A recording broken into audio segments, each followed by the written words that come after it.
Պարոն Փաշինյան, նկատելի է, երբ լրագրողներից մեկը կամ մյուս գործընկերները հարց են տալիս, դուք պարբերաբար փորձում եք իրենց կապել ինչ-որ ուժերի հետ, կարծես լրագրողները չեն կարող հարցադրումներ անել, մտահոգիչ հարցեր տալ, իրենց մտահոգող, վերջո բոլորս Հայաստանի Հանրապետության քաղաքացի ենք եւ ցանկացած հարց նաեւ բխում է մեր սրտից։ Տեսեք, նախորդ անգամ, երբ ես ձեզ հարցրի 300,000 ադրբեջանցիների վերադարձի հետ կապված, դուք բավականին զայրացաք եւ ինձ էլ որպես կարգեցիք, որպես Ադրբեջանի լիազոր ներկայացուցիչ, բայց այդ հարցը հենց այնպես չէր առաջացել։ Ես հիշում եմ, երբ դուք հայտարարեցիք, որ ազգային ժողովի ամբիոնից հայտարարեցիք, որ Շուշին 90 եւ ավելի տոկոսով ադրբեջանցիներով վերաբնակեցված Շուշի քաղաքը իր այդ կարգավիճակով հայկական է, նման հարցադրում էի կարել, ես ձեզ հետագայում հարցրեցի եռաբլուրում Շուշին հայկական է թե ադրբեջանական, դուք կրկին զայրացաք, որ հայտարարեցիք, որ դուք նման բան չեք ասել, բայց կարճ ժամանակ անց դուք Արցախը ամբողջությամբ ճանաչեցիք Ադրբեջանի տարածքային ամբողջականություն, ավելին 21 թվականի ընտրություններից առաջ ձեր նախընտրական ծրագրի մեջ էր մտնում Շուշիի եւ Հադրութի դեօկուպացիան, նաեւ խոստումներ եք տալիս արցախցիներին կարգավիճակի հետ կապված, սակայն այսօր ունենք այն փաստը, որ առհասարակ ասում եք, որ թող իրենց գտնեն այստեղ Հայաստանի Հանրապետությունում, իհարկե շատ լավ բան եք ասում, բայց առնվազն այդ հարցադրումները, որ ես անում եմ, գալիս են նաեւ նախկինի ձեր հայտարարություններից, քանի որ դուք ասել եք մի բան, արել եք բոլորովին այլ բան։ Եվ հարցը այն էր, որ ինչու եք ասում մի բան եւ անում բոլորովին այլ բան։ Դա կոմպետենտության պակասի հետևանք է, թե ուղղակի դուք ժամանակ առ ժամանակ ձեր քաղաքականությունը փոխում եք եւ մի հարցել, պարոն Փաշինյան, դուք վերջերս Սյունիքում էկոպարեկային ծառայության ինչն է,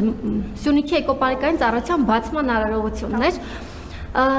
Դուք ինչպես եք առհասարակ այդ կառույցը գնահատում, վերջին տարիներին դուք տեղյակ եք ինչ է կատարվել այդ կառույցի շուրջ, օրինակ Սյունիքի էկոպարեկները թմրանյութ են բերել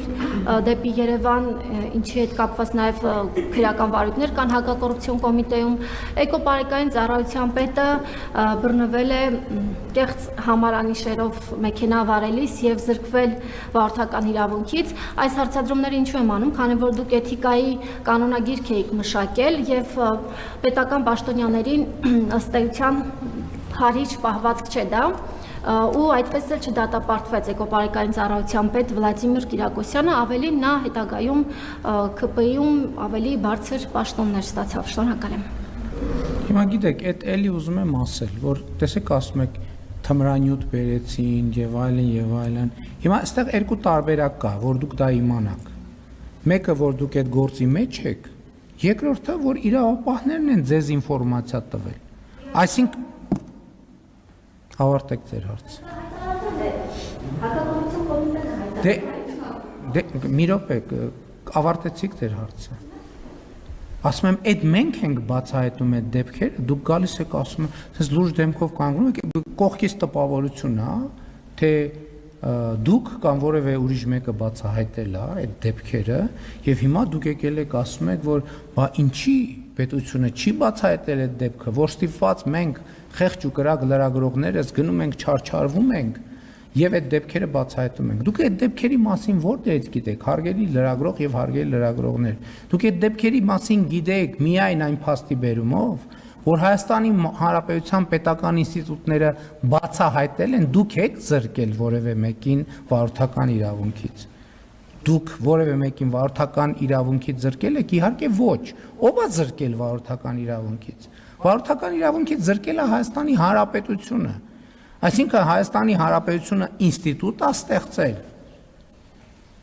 որ այդ բոլոր հարցերով, բոլոր անբարեխիղճ պաշտոնյաներին եւ ոչ պաշտոնյաներին բացահայտի եւ քննություն վարի, նրանք ովքեր մեղավոր են արժանանան պատժի, նրանք ովքեր մեղավոր չեն չարժանանան պատժի եւ մարդը համարվում է անմեղ, միջև նրա նկատմամբ չկա դատավճիռ։ Հիմա դուք որտեղից եք իմանում դա,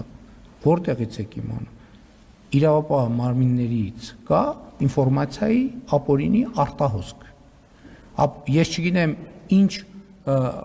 վճարվում են կամ ինչ հարաբերությունների բերումով է այդ արտահոսքը տեղի ունենում, Բայց դուք եկեք արձանագրեք, որ դուք ինչ որ ասում եք, դուք մեզ ներկայացնում եք մեր աշխատանքի արդյունքները, փորձ անելով դա օգտագործել դա մենք ենք անում, մենք, որ զրկում ենք վարորդական իրավունքից պաշտոնյային, որ թմրանյութի տեղափոխում բացահայտում ենք, մենք ենք անում դա։ Ուրիշ մեկը չի անում ի հեճուկս մեզ, մենք ենք անում ի հեճուկս ուրիշների։ Սա շատ կարևոր արձանագրում է։ Երկրորդ հարցը, որ ասում եք լրագրողները այնպես է անում, որ իրավունք չունեն հարց տան։ Կներեք, ես չգիտեմ Հայաստանի Հանրապետության պատմության կամ Հայաստանի հազարամյա պատմության շրջանում մի եւս այդպիսի ժամանակաշրջան, որ Հայաստանի Հանրապետության լրագրողները այսքան եւ այսքան անկաշկանդ եւ շարունակաբար հարց են տալիս Հայաստանի Հանրապետության վարչապետին եւ ընդհանրապես պաշտոնյաներին։ Չկա այդպիսի, այսինքն եթե ես կներեք, իսկ կարողա դուք այսինքն ես եմ կազմակերպում այս բրիֆինգները, թե դուք, այսինքն ես եմ գալիս, կարող է ինչ որ ըտեղել։ Ես եմ չէ գալիս, որ ձեր հարցերին պատասխանեմ։ Այսինքն եթե ես չեմ ուզում, եթե ես չուզենամ դուք հարց տաք, չեմ գա ստեղ ժողովուրդ ջան։ Եվ որ չգամ ստեղ ոնց եք հարց տալու։ Այսինքն չեմ գա եւ հարց չեք տա։ Այսինքն ես գալիս եմ եւ որ ձեզ հարց տալու հնարավորություն ստեղծեմ ձեզ համար, բայց դա չի նշանակում, որ ամենայն հարգանքով հնչած բոլոր հարցերը կոռեկտ են, հնչած բոլոր հարցերը գրագետ են, հնչած բոլոր հարցերի մեջբերված բոլոր տեղեկությունները ճիշտ են, չնայած հակառակն էլ չի նշանակում։ Սա չի նշանակում, որ հակառակը նայել կա։ Նույնն էլ կարող ենք ասել իմ պատասխանների մասին, որ երբեմն էմոցիոնալ է ստացվում, երբեմն կարող եմ մի տվյալ սխալ հիշեմ, հետո պարզվի, որ բան չի 36% չէ, այլ 31% է կամ 42 կամ 25, բայց դա սովորական աշխատանք է։ Ինչ վերաբերում է ձեր ասած առաջին հարցին, Ղարաբաղի, Շուշի 2020 թվականի ձեզ այդ հարցերին տասնյակ անգամներով, եթե ոչ հարյուրավոր, ազգային ժողովում, ասուլիսներում, ելույթներում, ուղերձներում տասնյակ անգամներով պատասխանել եմ։ Ձեր հարցի մեջ նոր էլեմենտ չկա, որպեսզի ես նոր պատասխան տամ, եթե դուք պատասխանի կարիք ունեք, խնդրում եմ նախորդող շրջանում ուղերձներ եմ ունեցել, ելույթներ եմ, ընդ որում ժամերով ելույթներ։ Ես քննիչ հանձնաժողովում 5 ժամ ելույթ եմ ունեցել, ազգային ժողովում ժամերով ելույթ եմ ունեցել, տասնյակ եւ հարյուրավոր հարցերի եմ պատասխանել։ Նույն հարցը ունի նույն պատասխանը։ Եթե հարցի մեջ նոր էլեմենտ լինի կամ ես նոր տեղեկատվություն ունենամ կիսելու ձեզ հետ, անպայման կանեմ դա։